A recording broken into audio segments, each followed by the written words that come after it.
দিদি নাম্বার ওয়ানের দৌলতে রচনা বন্দ্যোপাধ্যায় এখন যে ঘরের মেয়ে হয়ে উঠেছেন সেটা বলাই বাহুল্য। বড় পর্দায় অভিনয় করে রচনা দর্শকের যে প্রশংসা পেয়েছেন তার কয়েক গুণ বেশি ভালোবাসা পেয়েছেন দিদি নাম্বার ওয়ান সঞ্চালনা করে।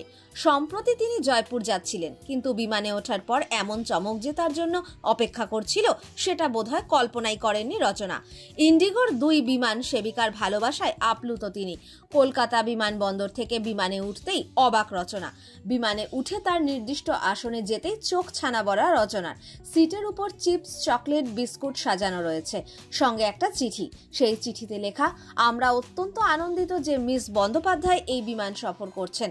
অল্প সময়ের জন্য হলেও আমরা খুশি এমন একজন ভালো মনের মানুষের জন্য কিছু করতে পেরে। অনেক ভালোবাসা, সম্মান, ভালো থাকবেন আপনি। চিঠির শেষে বিমান সেবিকাদের নাম।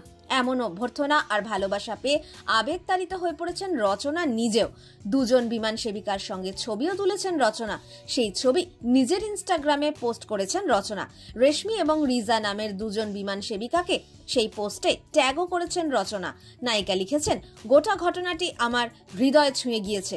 ধন্যবাদ ইন্ডিগো।